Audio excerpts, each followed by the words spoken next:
Today on the roadmap, a little bit of fact or fiction, of course, open phones and text. And Matt, the biggest question that goes on over and over and over again, and I can go sit in my auto shop or the next auto shop or the auto shop after that, and the conversation that I hear all day long is diagnostic, diagnostic. There's a charge for diagnostic. And I think that's frustrating to the consumer because do you need to charge me for diagnostic? Because I can go over to do Acme Auto Parts and they just plug into it and they tell me what's wrong with my car. And what's the difference between what you're doing and what they're doing?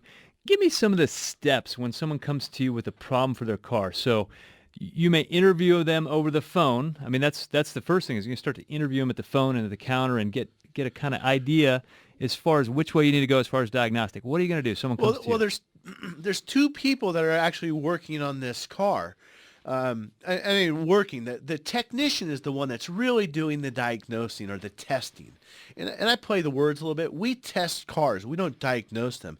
Diagnosis is the conclusion and the culmination of the test is when you come up with the solution or what the problem is. But the first, we have to communicate to the service advisor, and the service advisor has to ask you all those questions. Does it do it cold? Does it repeat when it's warm? Will it duplicate? Are we going to be able to do this? At what speed? How are you treating the car? Are you towing a chiller? We have to gather all kinds of information. So, and that happens at the counter or on the telephone, and then we have to guess at some point about how long do we think this is going to take us to figure out. At my shop, Virginia Auto Service, we have a level 1 diagnostic or a level 2.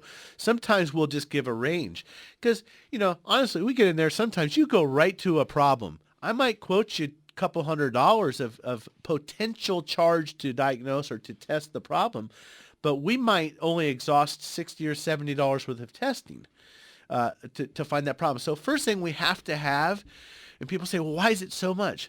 Well, it may not be that much, but we need to have a window. We have to have a place to work within. If I only have a authorization, say, for $75, and then I give that out to the technician, we can evaporate $75 pretty quick. And then we got to stop, and then we have to call and communicate what we've done. So we need some room to work with, for one. And then once that's been established, the technician's got the car. He's got to go test drive it. Just take the overall condition, how the car feels, how does it drive, can we duplicate the symptom? And it's not always a check engine light that needs diagnostic work. I mean, that's what I did as a technician. I was the electronics guy, the performance guy, the diagnoser, the tester. And I always looked at electrical problems as needing diagnosis, but mechanical problems take just as much time to figure out too, where you don't have these fancy meters and tools. You got to use the seat of your pants and your brains and your experience. Well, I had a car, a Honda Pilot came to my shop, and it's a customer that I've known for a while, and she went to Acme Auto Parts, and they scanned it, and they said, oh, looks like your catalytic converter is bad, and so she left there, she came over to our place, and she said, I think I need a catalytic converter.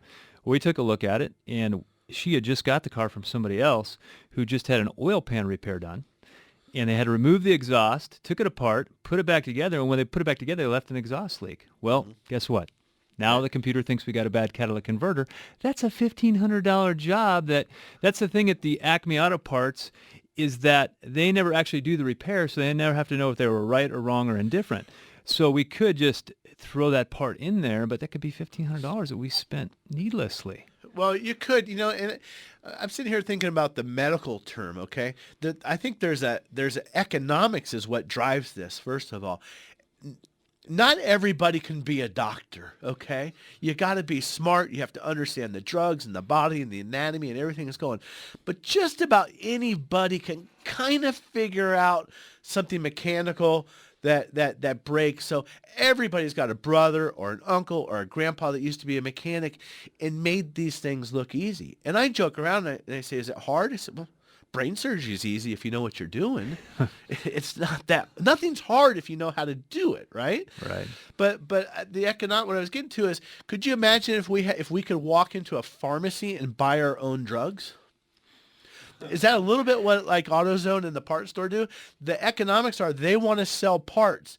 The drug companies want to sell parts, but they can't. They have to sell them through the doctor. Could you imagine if only the auto parts could be sold with a prescription from us?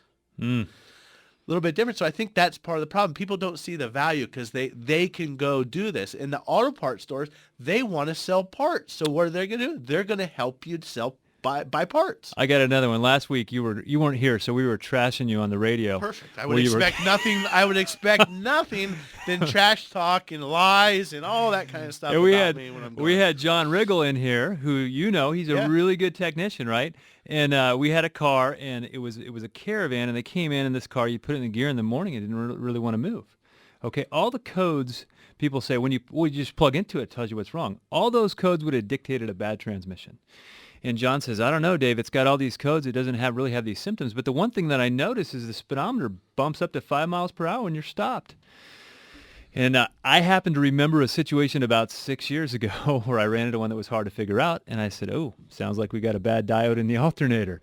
Guess what? He went and tested the alternator. It was bad. It was still charging, but it wasn't doing right. And that's what it was. But if you would have just plugged into it, you would have had the wrong answer. And they would have been selling you a grip of parts now at the parts store, right? Exactly. So people think, well, don't you guys just plug into it and that gives you the answer? Well, it gives us a starting place. It says, hey, we're kind of over here in left field. Let's go look in left field to see what's going on. So it'll give us a starting place, but it can be completely wrong also. That's where the testing comes from, having the test done to confirm it, and just plugging into it. Maybe it'd be right 50% of the time, but I don't think a consumer is willing to spend $1,500 for 50% accuracy. Well, no, they're not. I mean, and there's much more that goes into it. Hey, I got a bad review on Yelp this week. All right, I'll talk about it. We got good ones. Don't air your laundry. And we get bad ones. But what's funny is we have this gal that's got a Volkswagen, and she's been in 3 times prior. She complained every 3 times. So on one hand, I'm glad she's not coming back, but. We get her car, we check it out, we do this testing, and if someone would just, what she did, you could see all this, if it would bother to read.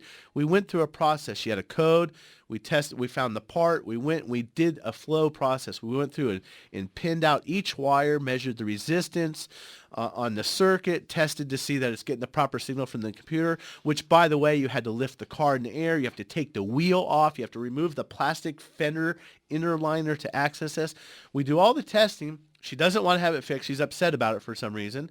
So then she goes to AutoZone for a second opinion of what we already told her, and they verify, yeah, that's what you need. So now in her mind, AutoZone, we charged her $200 to plug it in and to tell her the same thing AutoZone told her. Well, I got news for you, sister. AutoZone didn't do everything that we did. In most parts, they say, oh, so you're going to charge us $100 to just look at my car?